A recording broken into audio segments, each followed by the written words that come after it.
Le bel esprit. Oh oui.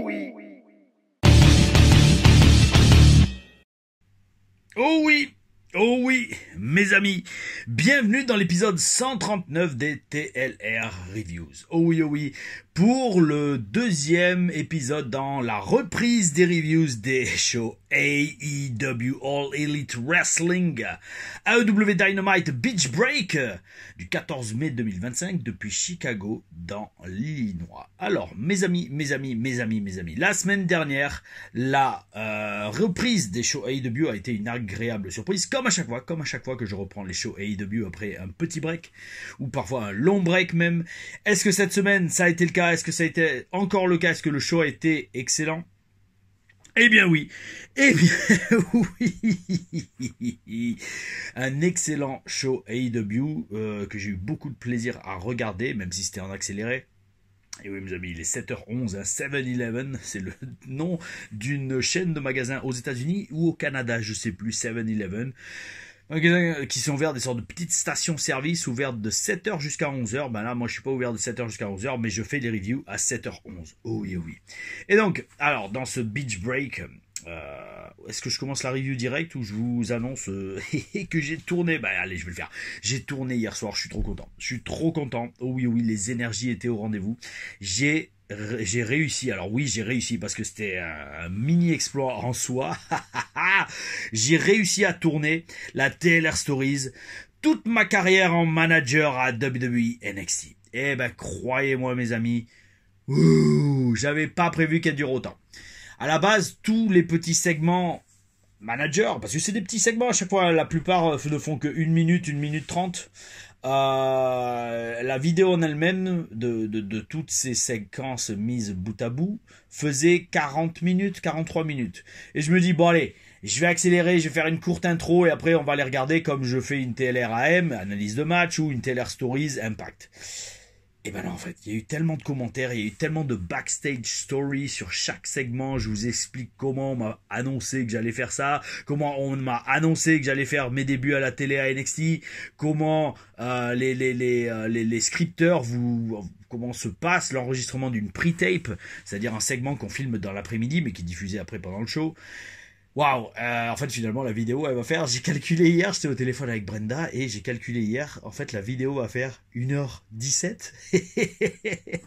1h15 de vidéo de TLR Stories pour la TLR Stories, toute ma carrière en manager à WWE NXT. Eh bien mes amis, ça viendra, je pense la semaine du 29 mai. J'aurai fini le montage, je suis quasiment sûr.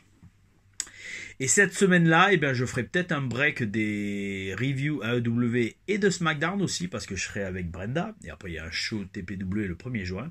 Donc, pour vous laisser le temps d'apprécier, de digérer cette TLR Stories qui sera monumentale. Après, je dis toujours ça, mais franchement, oui, vu le contenu de ouf, vu toutes les apparitions en manager que j'ai fait à NXT, et il y en a eu au moins, je sais pas, mais une vingtaine peut-être. Ouais, même moi, j'hallucinais. Même moi, je fais la vidéo et je me dis, mais depuis quand j'ai été autant de fois à la télé à NXT? J'avais complètement zappé. Juste en manager. Après, c'était même pas, mais on s'arrête pile poil quand je commence à catcher.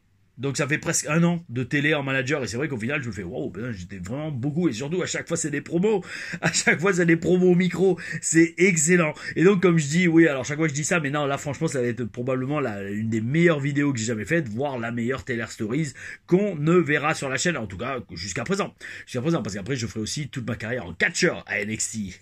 Ça va être énorme, mes amis.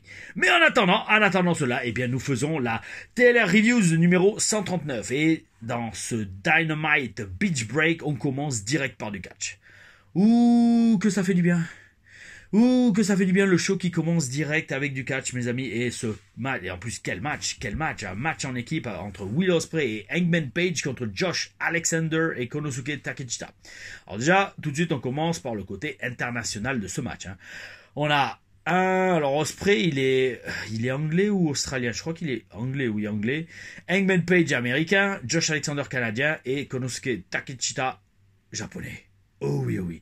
C'est aussi le premier match de Josh Alexander que je vois à l'AEW. Bel esprit. À défaut de s'habiller en star dans ses promos, Will Ospreay a une magnifique tenue de catch. Oh oui, et ça me permet de vous renvoyer encore une fois déjà vers la TLR Stories.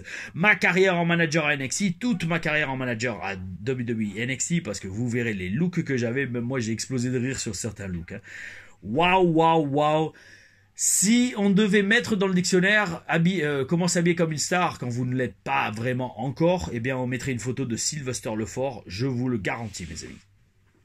Adam Page, bel esprit, bon petit physique, c'est pas nouveau, bon charisme, c'est pas nouveau, et capable de sortir des moonsault dive à l'extérieur de ring, bravo monsieur, même moi j'ai jamais fait ça de ma carrière. Trop de risques impliqués. Konosuke Takeshita, excellent, un japonais qui est un vrai poids lourd et qui lui aussi se bouge très très bien dans le ring. C'est rare d'ailleurs en fait les vrais poids lourds au Japon, parce qu'en général les japonais sont de petite taille, pour y avoir été, pour avoir fait une tournée, oui allez je vais booker là-bas pendant une semaine. C'est vrai que vous êtes dans la rue, même pas 1m80, tout juste 1m80 avec des bottes de catch pour Tom Larifa, et bien vous dépassez tout le monde dans la rue. Donc un vrai poids lourd. Bel esprit, c'est rare. Oh oui. Après, Josh Alexander, avec son protège-oreille, son headgear, comme on dit, il donne une vibe de lutteur amateur. C'est un bon catcheur. Par contre, c'est toujours dangereux de faire des gimmicks de lutteur amateur, parce que le jour où il vous ramène un Chad Gable ou un Kurt Angle sur leur roster, votre gimmick, elle passe par la fenêtre si vous n'avez pas vraiment des titres dans lutte. At least, au moins de classe mondiale. Je vous fais du franglais, comme je le faisais dans mes promos NXT. Super travail en équipe des Heels, bel esprit. Il y a beaucoup de superbes actions dans cet opener, dans ce match, et surtout le finish, mes amis. Le finish, la mise en scène de ce finish avec la victoire des Babyface, mais surtout entre Adam Page et Will Ospreay qui vont s'affronter bientôt. La tension monte, mais on sent qu'il y a toujours du respect, qu'ils veulent pas en venir aux mains. Bel esprit, et c'est superbement construit. D'ailleurs, bien meilleur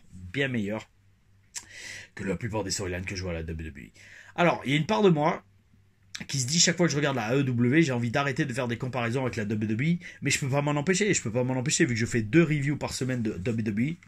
Franchement, je regarde la AEW et là, sur ce show, on le verra de façon en conclusion, mais je me dis, mais il n'y a pas photo. Aujourd'hui, la AEW est meilleure à l'écran que la WWE, c'est indéniable. Je vous invite à regarder ce Dynamite et d'oser me dire le contraire.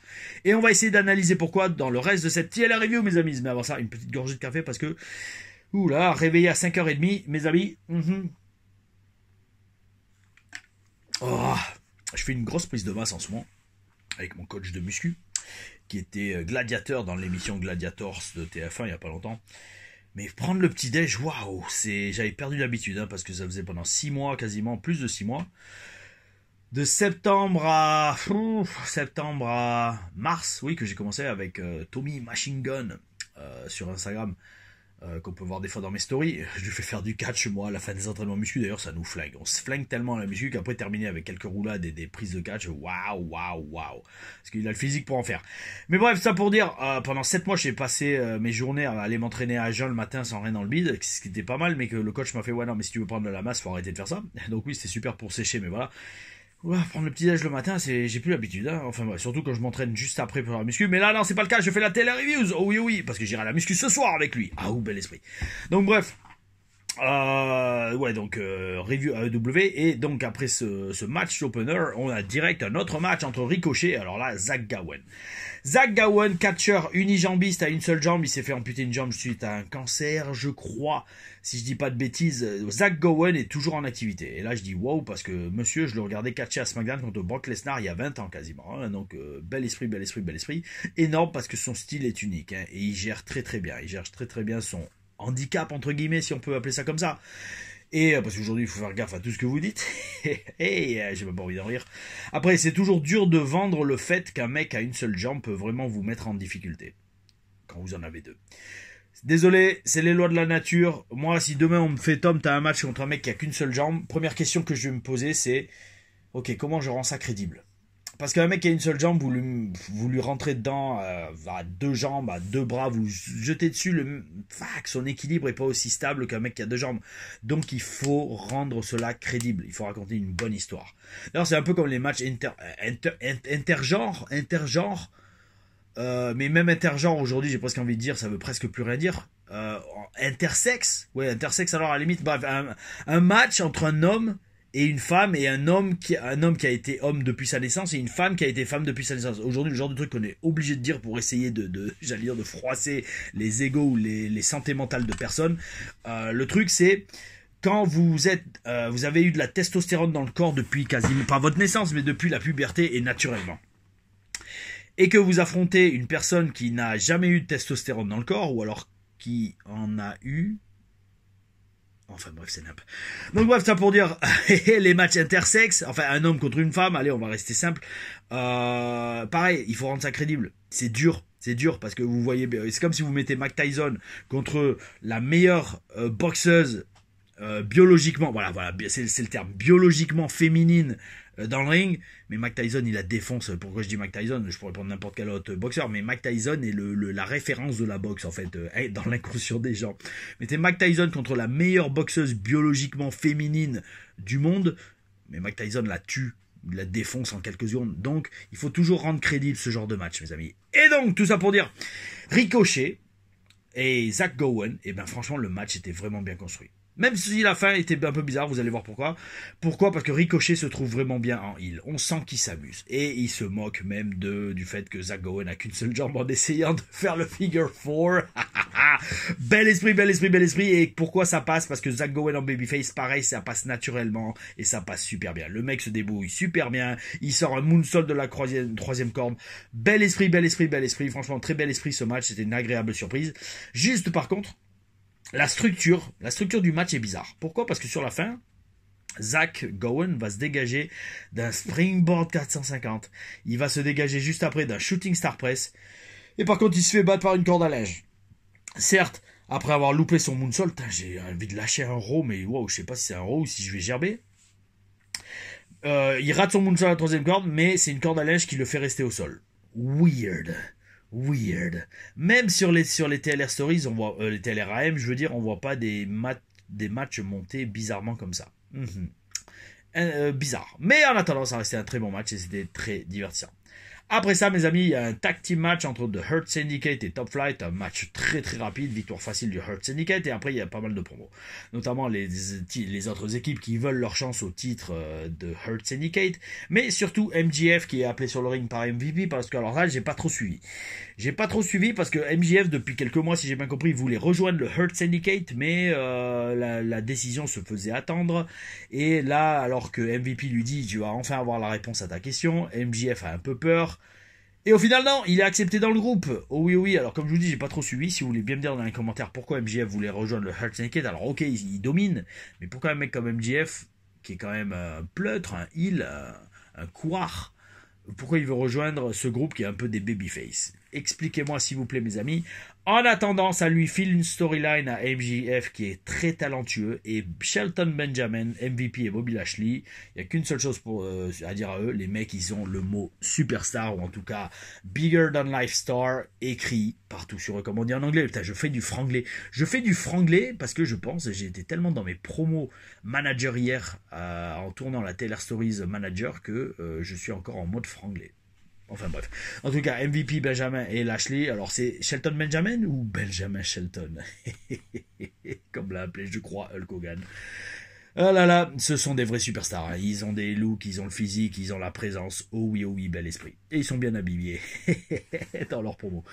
Ensuite, on a un Fatal 4-Way féminin entre Toni Storm, Azumi et Mina Shirakawa et Sky Blue qui revient. Beaucoup de nouvelles faces pour moi dans ce match, notamment Azumi et Sky Blue que je ne connaissais pas.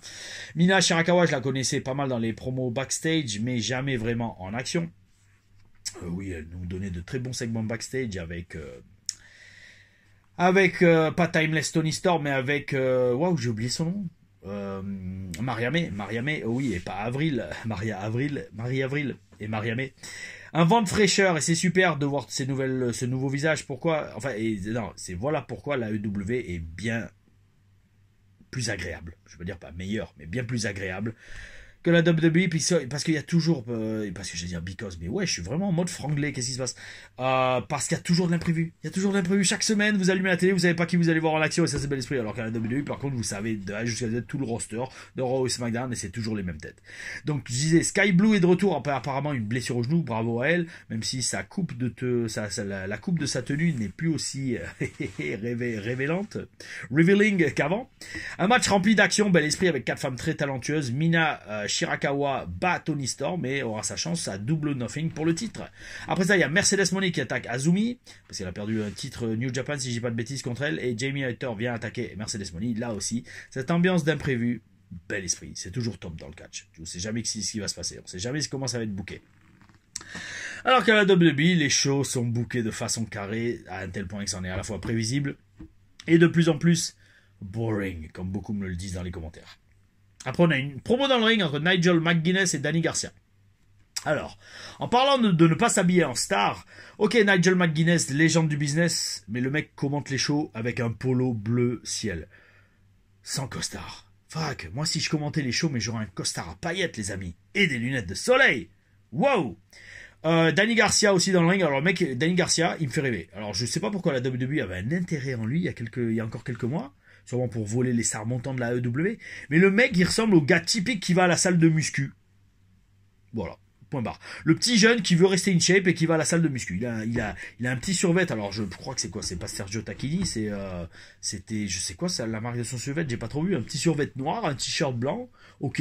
Le mec, il a une petite coupe de cheveux, un petit dégradé. Moi aussi, je suis allé chez le coiffeur faire tailler la barbe exprès pour la TLR Stories. D'ailleurs, il va me faire engueuler par Brenda qui veut surtout pas que je touche à ma barbe. La femme parfaite. Elle est spirituelle. C'est une petite sorcière et en plus, elle veut pas que je touche à ma barbe ou à mes poils sur le torse, ou même sur les épaules. Alors, par contre, je lui fais, écoute ma chérie, un jour, au bout d'un moment, il va peut-être falloir que je passe la tondeuse sur les épaules. Elle me fait, tu fais ça, je te touche plus. Ok, madame, je le ferai pas, ça me fait gagner du temps, bel esprit. Oh oui, ça fait un peu plus viril le côté catcheur. Ah ou bel esprit. Bon bref, dans tous les cas, Danny Garcia, le mec, on parle de Will Ospreay qui s'habille pas en star, mais Danny Garcia, il s'habille comme s'il va juste à la muscu le lundi soir après le boulot. Je comprends pas, mes amis. Grosso modo, alors ce segment c'est juste pour mettre en place le match FTR contre Nigel et Garcia en équipe, bel esprit. Et alors encore une fois je plug à fond, moi je suis un gros fan de plugger. Je parle de plugger mes futures vidéos sur la chaîne. Dax Harwood, bel esprit, je peux vous dire qu'on le voit beaucoup dans la TLR Stories Manager, hein. Oh oui. Et ça franchement, ce physique, son physique a changé de ouf comparé à NXT il y a 12 ans. Ouais, 12 ans. Waouh, c'était en 2013. Ma carrière de manager à NXT, tout 2013.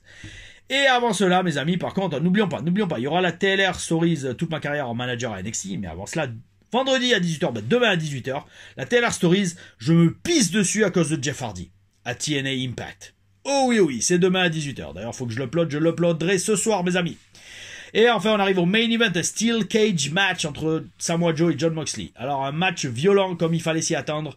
Alors, par contre, j'ai pas trop compris. C'est Jon Moxley, il saigne, il pisse le sang après s'être juste pris la cage dans le visage. Alors oui, d'un point de vue storytelling, ça peut arriver. On prend la cage dans la tronche et ça fait très mal et on pisse le sang. D'accord. Mais c'est un peu bizarre quand même comme tournant du match, hein. C'est pas très climatique, ça sort de nulle part et on le voit pas venir. Beaucoup d'interventions dans ce match et alors là, Gabe Kidd apparemment qui je crois fait ses débuts, la AEW, vient donner la victoire à Jon Moxley en lui filant une mallette à travers la cage. Baston général à la fin du show et Swerve Strickland termine avec une promo qui met en place un match pour ce Double or Nothing, mais j'ai pas capté c'était quoi le match, un match en équipe je crois. Oh oui. Mes amis, alors franchement bon, c'était un bon main event, hein. Et avec beaucoup de star power. Et j'ai réfléchi, et je me dis, bon, déjà, dans ce show, il y avait que du bon, encore une fois. Donc, bel esprit. Et j'allais dire, est-ce qu'il manque une figure d'autorité sur les shows AEW pour mettre un peu d'ordre dans ce genre de situation? Je sais qu'ils ont un peu Christopher Daniels qui fait ce rôle. Des fois Tony Khan, mais je sais pas si Tony Khan le tient à l'écran. Mais je parle vraiment d'une figure d'autorité en mode Adam Pearce ou Nick Aldis qu'on voit intervenir dès qu'il se passe une couille.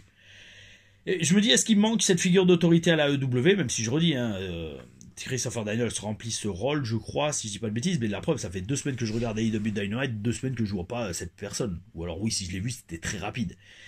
Et donc je me dis, finalement, est-ce que donc cette figure d'autorité manque à la AEW? Eh bien, je dis, bah non. Non, ça manque pas.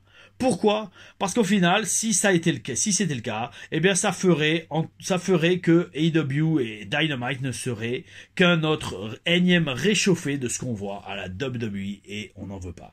Donc, fuck off. Bel esprit AEW, bel esprit AEW, mes amis, bel esprit pour ce Dynamite. Et alors là, je crois bien que c'est la dernière question commentaire que j'avais, qui me restait sur l'ordi. Eh bien, c'est parti, mes amis. J'en avais fait d'autres copies d'écran. Il faut que je regarde sur mon téléphone parce qu'en fait, je fais les copies d'écran sur mon téléphone. Je vous mets le petit pouce quand vous posez une question que je sélectionne. Et après, je fais la copie d'écran et je me l'envoie sur ma boîte email. Et donc, tout ça pour dire, mes amis, je sais que j'en ai 2 ou 3 là que j'ai fait hier. Mais balancez les questions s'il y en a. Parce que bon, quand même, au bout de presque 140 reviews, ben oui, j'ai répondu à 140 questions, 140 commentaires, voire plus. Parce qu'au début, je crois que j'en faisais 2 par review. Quand elle faisait encore 1 heure, les reviews. Alors, beaucoup m'ont dit oui. Alors, le nombre de vues baisse peut-être parce qu'il y en a moins qui regardent la AEW, ou je pense aussi c'est parce que comme les reviews sont plus courtes, là celle-là va faire quoi, 20-25 minutes, en fait vous les regardez en un coup, peut-être que quand elle faisait 1 heure ou 45 minutes, vous les regardiez en plusieurs fois, ce que je comprends totalement.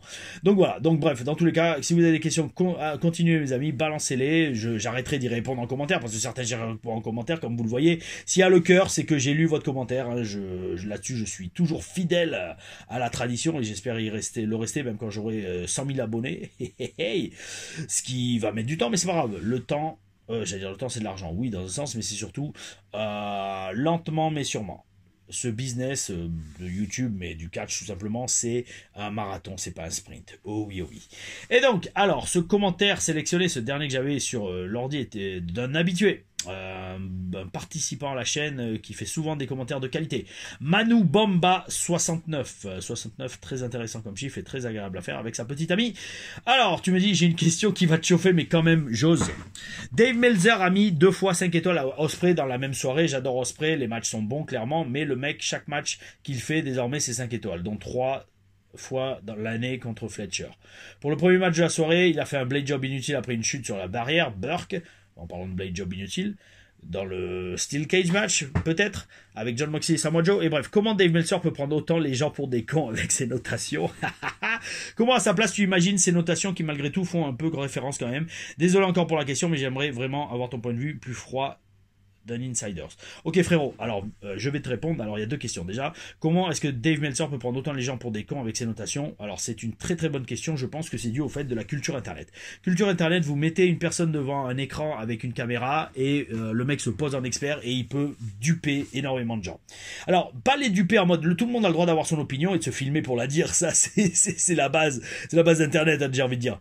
Mais après quand les gens commencent à prendre en voie d'autorité des gens qui n'ont aucun savoir, tout simplement. Alors c'est pas parce qu'ils ont aucun savoir. Ils ont du savoir parce qu'ils ont lu des livres, ils ont organisé 2-3 shows, ils ont fait 3 entraînements de catch.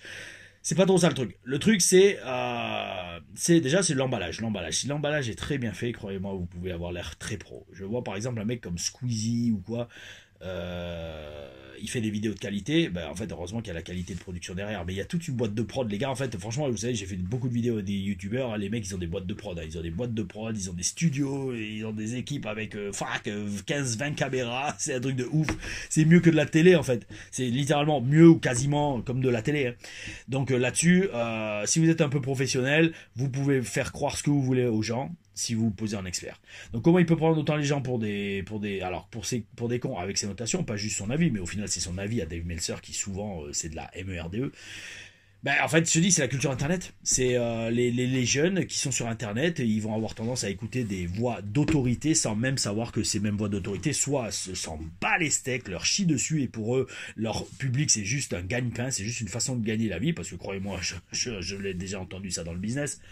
Genre, je le fais uniquement parce que ça me rapporte plus d'argent, ou alors ouais désolé je peux pas venir faire ce show parce que bah, je dois être à la maison en train de faire un stream pour un pay-per-view WWE parce que c'est comme ça que je gagne ma vie. Alors il faut gagner sa vie, aucun problème. Mais dans ces cas-là, bon, j'allais dire, gagner sa vie dans un business où vous avez littéralement... Bah en fait, c'est mon point de vue de catcheur, où vous n'avez jamais vraiment accompli quelque chose, je parle pour le business en lui-même, pas le business d'Internet. Le business d'Internet, c'est autre chose, mais je parle du catch. Si vous faites expert catch comme Dave Meltzer, par exemple, mais que vous n'avez jamais apporté vraiment quelque chose au catch en lui-même, je parle de catch à l'écran, hein, dans le ring, hein, Pour moi, votre position d'expert est totalement injustifiée et déplacée. La position d'expert, ça devrait être donné à des mecs qui ont vraiment fait le business. Après, d'un autre côté, s'ils ont vraiment fait le business, ils sont comme Shawn Michaels et ils sont coach à NXT, quoi. Donc voilà. Donc c'est un peu le truc. Et donc, alors après, comment moi, alors c'est une très bonne question, comment imaginer le système de notation, parce que j'ai remarqué que les gens ont besoin de noter. Les gens ont besoin de noter. Même, c'est hier ou avant-hier, je sais plus, j'ai lu un commentaire d'un petit jeune, je crois, un petit jeune sur la chaîne, c'était sur Backlash, alors j'ai pas retenu son pseudo, et je sais même pas si je lui ai répondu, mais il me disait, ouais, c'était un très bon Backlash, voilà comment je le note, je lui donne telle note. Et là, en fait, j'ai réfléchi et je me dis, mais pourquoi les gens ont besoin de noter? Pourquoi? Et franchement, je vous pose la question dans les commentaires, pourquoi on a besoin de noter? Alors, en tant qu'être humain, on a besoin de donner une note au truc. Est-ce que c'est pour une question de classement? Mais en fait, un classement, ça sert à rien, surtout en catch, parce que le catch, c'est un business subjectif. Je vais citer Steve Kern, comme j'en avais parlé dans la vidéo avec Aquapro, le podcast qu'on avait fait avec Quentin de Talk and Catch. D'autant plus qu'en plus, ça avait bientôt 4000 vues sur cette vidéo, bel esprit. Et en fait, j'ai expliqué que Steve Kern nous disait, le catch, c'est une question d'opinion. Un jour, le patron, il va vouloir de la vanille, le lendemain il va vouloir du chocolat, il faut s'adapter, il faut donner ce que le patron a envie de voir ou ce que le public a envie de voir. Il n'y a pas de match ultimement bon, ou alors ultimement le meilleur match de l'histoire du catch. Il n'y a pas de match qui est ultimement mauvais, tant que le public aime ça. Le seul match mauvais en catch, c'est le match où les gens sortent de la salle. Je vous le dis tout de suite. Même un match où le public reste silencieux, même s'il reste dans la salle, bel esprit.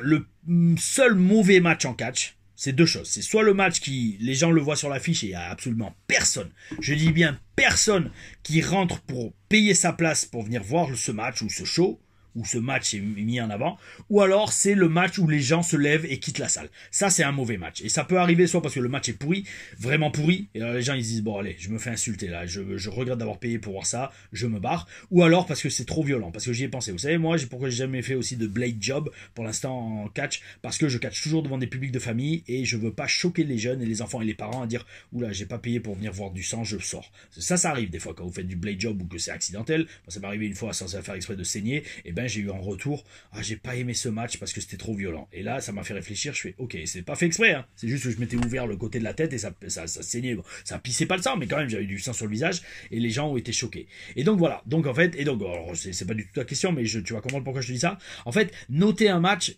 c'est trop subjectif et il y a trop de paramètres qui rentrent en jeu. Donc par contre, moi le seul éventuel système de notation que j'aurais, il y aurait 4 critères. Est-ce que en fait tu dis juste comment était le match, mais tu le notes pas. Je dirais le match a été naze, donc mauvais. Il a été moyen, il a été bon, il a été excellent. Voilà, c'est vraiment les 4 seuls systèmes de notation, les 4 seuls critères dont je me servirais pour parler d'un match. Le match était pourri, c'est vraiment de la merde. Le match était, ça va, ça passait, c'était du catch, mais sans plus. Le match était bon. Alors, franchement, il était bon et le match était excellent. Et ça, en fait, je pense que quand tu as ce système de notation, tu peux noter tous les matchs et de façon objective. Franchement, alors, subjectif toujours parce que tu donnes ton avis, mais objectif dans le sens, parce que c'est pareil. Tu mets une note sur 10, alors qu'est-ce qui fait qu'un match va avoir 2 sur 10 et un autre va avoir 1,5? C'est pourri en fait, tu vois, il n'y a pas aucun critère qui permet de différencier les notes, tu vois, différencier, oui, de faire de différenciation. Ça c'est le premier truc. Alors oui, alors tu jugerais en fonction de la qualité des prises, d'exécution ou le nombre de prises qu'il y a eu dans le match. Non, ça tient pas la route. Ça tient pas la route. Et enfin, dernièrement, donc je dis par contre, si le match était pourri, le match était pourri. Par exemple, je sais pas, je veux dire, un match de Jade Cargill sont rarement pourris parce que c'est quand même la WWE, mais ils sont moyens.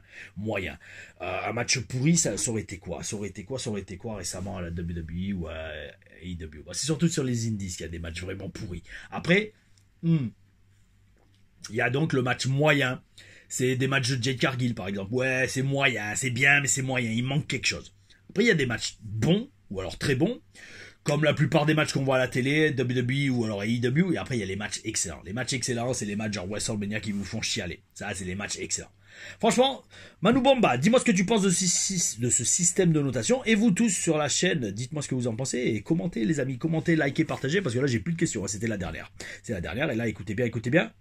Et voilà, elle est dans la corbeille de l'ordi. D'ailleurs, je vais l'effacer tout de suite, mes amis. Et en même temps que je l'efface, je vais faire le montage, poster cette review, épisode 139 des TLR Reviews.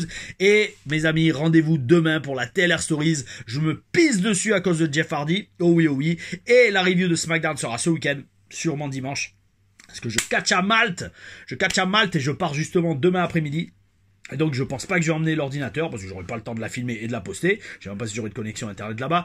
Mais en attendant, donc dimanche après-midi, review de SmackDown. Mais avant ça, je me pisse dessus à cause de Jeff Hardy, TLR Stories, Impact Wrestling. Oui, oui, mes amis, gardez le bel esprit. Aouh.